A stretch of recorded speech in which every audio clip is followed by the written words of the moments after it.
무거운 몸. 먼 바다 쪽 하늘에서 붉은 노을과 검은 노을이 어지럽게 뒤엉키고 눅눅한 바람이 불어오면 오른쪽 무릎 관절이 쑤셨다. 다음 날 비가 내렸다.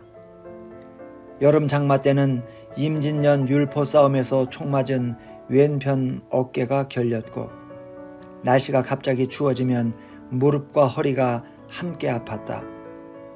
허리의 통증이 허벅지와 장단지의 신경을 타고 내려가 발가락 끝까지 저렸다.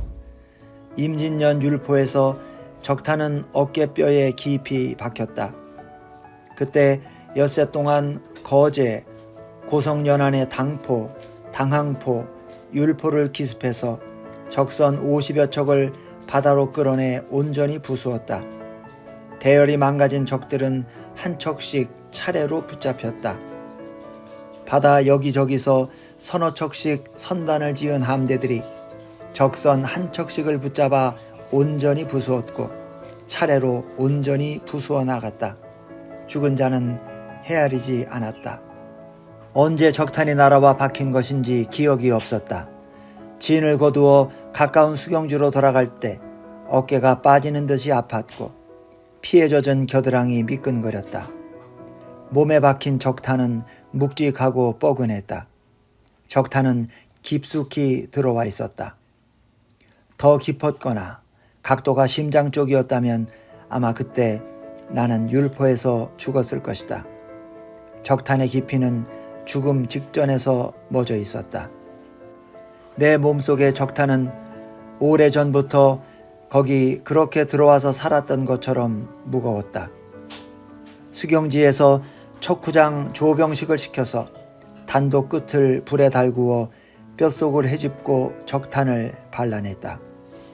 엄지손가락 크기만한 쇳덩어리였다. 적탄이 들어올 때보다 칼끝이 들어올 때가 더욱 아팠다. 조병식의 이마에서 진땀이 흘렀다. 바닷물로 씻어내고 뽕나무 잿물을 발랐다. 가까운 곳에서 발사되었던 모양이었다. 적탄이 몸에 박힐 때 화약의 독이 스며서 상처가 환홍되었다. 하루도 갑옷을 벗지 못하는 날이었다. 여름의 남쪽 바다는 무덥고 끈끈했다. 갑옷 밑에서 여름 내 진물이 흘렀다. 진물이 마른 뒤에도 습한 날들이 계속되면 어깨뼈가 쑤셨고 왼쪽 팔이 힘을 받지 못했다. 상처가 아물어도 통증은 사라지지 않는다. 살아있는 아픔이 살아있는 몸속에 박혀 있었으나 병의 실체는 보이지 않았다. 병은 아득한 적과도 같았다. 흐린 날들의 어깨 수심증은 내 몸속에 들어와 살고 있는 적의 생명으로 느껴졌다. 서울 의금부 형틀에 묶여 있을 때 임금의 형장은 몸을 가득 채우며 파고들었다. 눈앞에 캄캄한 절벽이 일어섰고 내가 거듭될 때마다 절벽은 흰빛으로 부서져 나갔다. 그리고 또 절벽이 일어섰다. 형장이 내 하반신에 닿을 때 적탄에 맞은 왼쪽 어깨뼈 속까지 아픔의 번개들이 치받고 올라왔다. 임금의 형장이 적탄의 상처에 포개질 때마다 나는 수없이 혼절했다. 정신이 돌아오는 사이사이에 나를 신문하는 위관의 목소리가 들렸다. 네가 부산 외영을 불태운 사실을 조정에 허위 보고하였느냐? 네가 적을 빤히 보고도 군사를 몰아가 토벌하지 않고 바다를 건너오는 가토를 요격하지 않은 의도가 무엇이냐? 너는 누구의 군대냐? 너는 가토의 군대냐? 너는 왜 싸울 때마다 원균의 뒤를 따라다녔느냐? 네가 군공을 속여 보고한 것은 무장으로서 임금을 능멸하는 마음을 품었기 때문이 아니냐? 신하로서 임금을 속인 자는 마땅히 죽인다. 아느냐? 전하께서는 네가 이제 가토의 머리를 들고 온다 하더라도 용서해 줄 수 없다고 하셨다. 네가 참으로 무장이라면 사직 앞에 죄를 구하고 밝게 죽는 편이 어떠하냐? 혼절과 혼절 사이에서 나는 아무것도 대답할 수 없었다. 위관의 질문은 답변을 미리 예비하고 있었으므로 나는 아무것도 답변할 수 없었다. 위관은 집요했으나 아무것도 묻고 있지 않았다. 아마도 거기에 대답할 수 있는 사람은 임금뿐이었다. 임금은 나를 죽여서 사직을 보존하고 싶었을 것이고, 그리고 나를 살려서 사직을 보존하고 싶었을 것이었다. 히데요시가 전 일본의 군사력을 힘몰아 직접 군을 지휘하며 바다를 건너올 것이라는 풍문 앞에 조정은 무겁게 침묵하고 있었다. 나를 죽이면 나를 살릴 수 없기 때문에 임금은 나를 풀어준 것 같았다. 그러므로 나를 살려준 것은 결국은 적이었다. 살아서 나는 다시 나를 살려준 적 앞으로 나아갔다.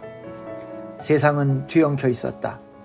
그 뒤엉킴은 말을 걸어볼 수 없이 무내용했다.